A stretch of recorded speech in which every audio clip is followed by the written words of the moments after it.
তো ভাই আমি আজকে দেখলাম রজনীকান্ত স্টারার কুলি মুভির ট্রেলার।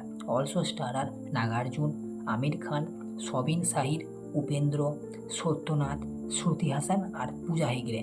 মানে স্টার কাস্ট একদম ভরে ভরে। আর কুলি মুভিটা আপাতত এখন ফুল হাইপে চলছে, কারণ সবাই একটা কোয়েশ্চেনের উত্তরই জানতে আগ্রহ যে কুলি মুভিটাই কি এলসিইউ এর নেক্সট পার্ট।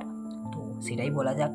আমি Arka, welcome to the new video. প্রথমেই বলে দিই, কুলি ডিরেক্টর লোকেশ কানাগরাজ কিন্তু অনেক আগেই বলে দিয়েছিল যে এই কুলি মুভিটা একটা স্ট্যান্ড অ্যালোন ফিল্ম হবে, এটা এলসিইউ এর পার্ট হবে না।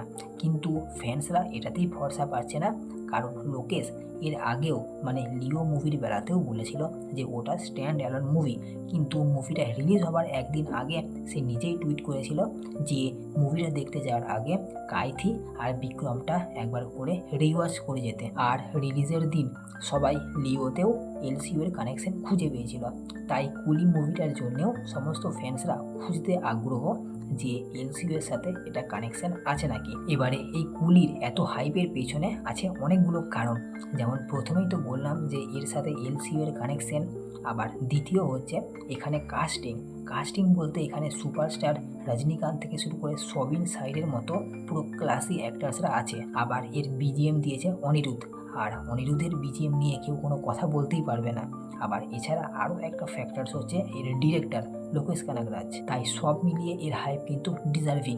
এবারে যদি শুধুমাত্র এর স্টোরিটা বা প্রেজেন্টেশনটা একটু ভালো হয়ে যায় তাহলে কিন্তু ওয়ার 2 এর কাছে হেরে যাবে। এবারে এর ট্রেলারটা থেকে তো মুভিতে কী স্টোরি হবে সেটা নিয়ে খুব একটা বেশি জানা যায় নাই, তবে এর আগে যে টিজারটা এসেছিল সেখানে এত সোনার জিনিস দেখানো হয়েছিল যে ওখান থেকে আন্দাজ করাই যায় যে এই মুভিটা হয়তো সোনার স্মাগলিং নিয়েই হতে পারে।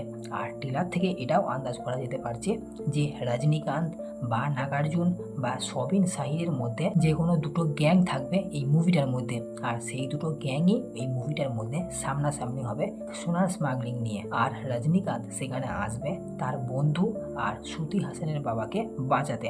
এবারে ট্রেলার দেখে যা মনে হচ্ছে যে শ্রুতি হাসানের বাবা আর রজনীকান্তের বন্ধু দুজনেই এক মানুষ হতে চলেছে, যে হবে সত্যরাজ। কারণ ট্রেলারের একটা সিনে সত্যরাজকে শ্রুতি হাসানের সাথে নাচতেও দেখা যাচ্ছে, আবার রজনীকান্তের সাথেও দেখা যাচ্ছে। এবারে সত্যরাজই হয়তো ওই দুটো গ্যাংয়ের মধ্যে যে কোনো একটা গ্যাংয়ের কোনো একটা প্রমাণ পেয়ে যাবে, আর তার জন্যেই এই গ্যাংয়ের সমস্ত মেম্বাররা তার পেছনে পড়ে যাবে। এবারে সবার জন্য ছোট্ট করে একটা রিমাইন্ডার হচ্ছে যে এটা শুধুমাত্র কিন্তু একটা প্রেডিকশন। এবারে গোটা মুভিটা না আসা পর্যন্ত এর স্টোরি নিয়ে কিন্তু বোঝা যাবে না। বাকি এর ওভারঅল ট্রেলার দেখে আমার কিন্তু এটা বেশ ভালো লেগেছে। আর এর প্রেজেন্টেশন, অ্যাকশন সিন, সবার পারফরমেন্স এগুলো যেন আশা করছি যে ভালো হয়। আর কাস্টিং বা বিজিএম নিয়ে তো কোনো কথাই হবে না। তো এই হচ্ছে আজকের রিভিউ। আবার দেখা হচ্ছে নেক্সট ভিডিওতে। বাই, সাবস্ক্রাইবটা করে দাও।